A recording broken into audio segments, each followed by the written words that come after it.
let's talk about basic parts and how can you make assembly smart. Let's start at the beginning here. I do have parameters. There's a bunch of model parameters. Most of these are zeros because what's in an assembly? A bunch of make constraints, right?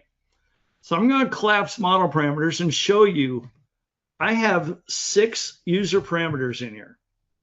I've got a width, a height, a depth, number of shelves, an overhang. The top plate overhangs a little bit, so I've got a control for that, and thickness, which is the board thickness.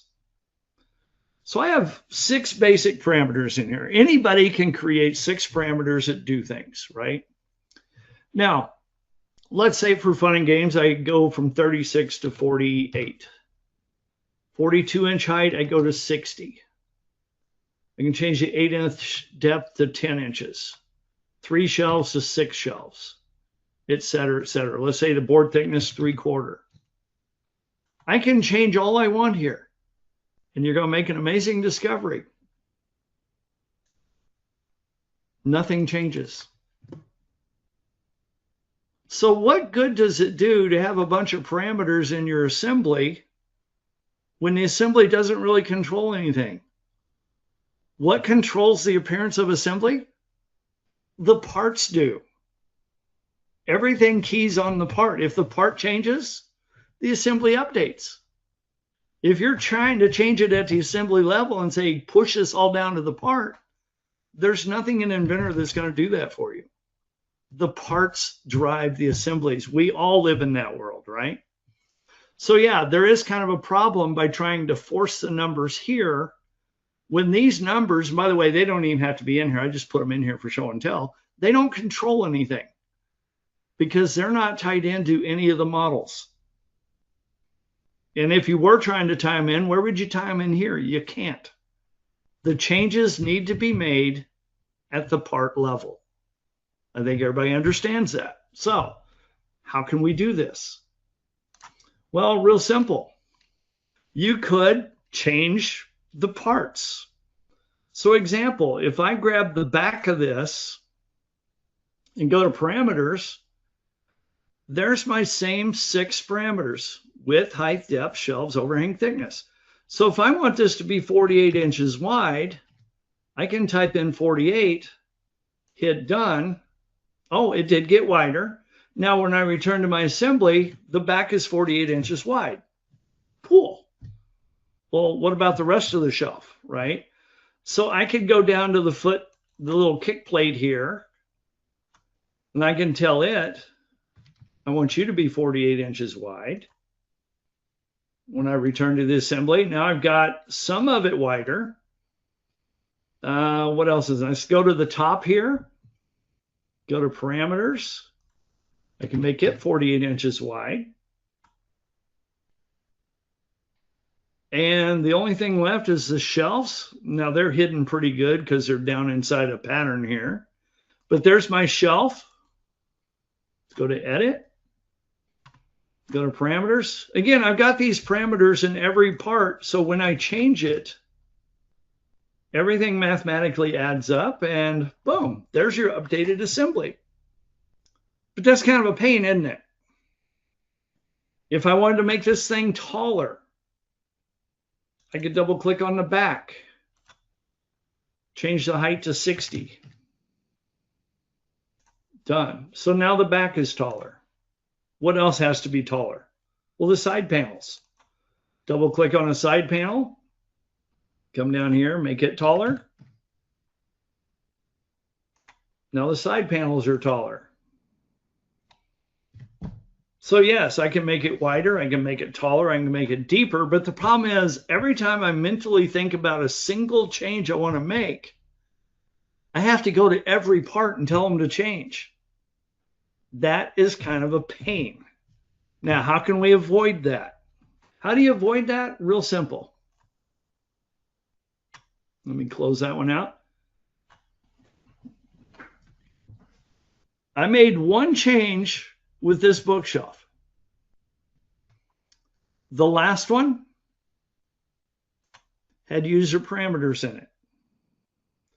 Instead of the 6 user parameters, I have linked it to a spreadsheet. The spreadsheet has 6 parameters in it.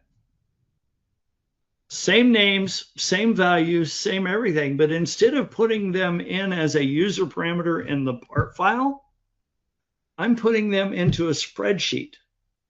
And all you have to do is hit this link button down here and link to that spreadsheet.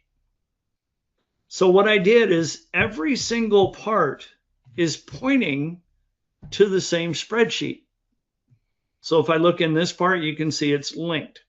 And actually, I don't even have to link the assembly, but I do for one reason. I'll show you that in a second. But every part is pointing to this spreadsheet. So every part is linked to the same spreadsheet instead of being self-controlling with their own list, which doesn't make sense. So let's see what happens here. All I have to do when you link to a spreadsheet, it shows up as third party. Right there it is. Now, why did I link the assembly? Real simple. I wanted access to this spreadsheet. I don't want to have to go to a part to find the spreadsheet. I link the spreadsheet right here at the top level, so it shows up at the top level browser. That's the only reason I put it in here. Actually, there is one dimension that uses it, the overhang. Because my top panel is a little bit bigger than shelf itself, it does have a 1-inch overhang on it. So all you have to do is right click, edit. Spreadsheet comes up. Now, when people see this, you'll see the input data. I've actually got sentences here. These are not the parameters going into Inventor. I've got those on another page. So my front page is my Inventor data. You might recognize the 6 words. You might recognize the numbers. There's the units. My input sheet, I went a little overboard on my spreadsheet. I could survive with just this. But I went a little overboard because, you know, you've got salespeople you're trying to communicate with. For the salespeople, I want them to have an actual question. Enter shelf unit width. Because if I just put this in front of them that says width, they don't know what width you're talking about, right? So I set this up for the salespeople. So example, I could set this thing up to be, I don't know, 48 inches wide. 42, let's change that to 60 tall. Now, we talked about making a pick list over in Inventor. You can do the same thing in Excel. You might notice this little depth data table over here on the right. These numbers, it's what's making that pick list. It's an Excel thing. I had to look it up on Google to figure out how to do it, but you can actually say, make a listing for this cell that comes from these cells over here. So all this stuff over here says tables. I had 3 of these controlled at one point in time. I took the other 2 out and I just left the depth. So that is still a pick list. So I am controlling user input, just doing it with Excel. Number of shelves, 6. Panel thickness, that's a board thing. I'm not going to change it today, but we'll just hit save. When I close this and hit update, there's my new bookshelf. So it's exactly the width, the height, and the number of shelves that I asked for. Why is that convenient? It's real simple. It's single point editing. All I have to do is right click, edit. When the spreadsheet pops up, let's say I want to go back to 42 here, and let's make it 42 on both of them. When I actually will go back to 8. When I hit save and close, all I have to do is hit update. There's the new bookshelf. Too many shelves right now, a little bit crowded. That's all right, edit. Spreadsheet comes up. I just want to go down to 4 shelves. Save, close. Changing one spreadsheet is so much better than what I was doing with the last bookshelf, where I had to go in and address every single part. Nothing's really changed. The big thing is, instead of having user parameters in every part, just link them all to the same spreadsheet.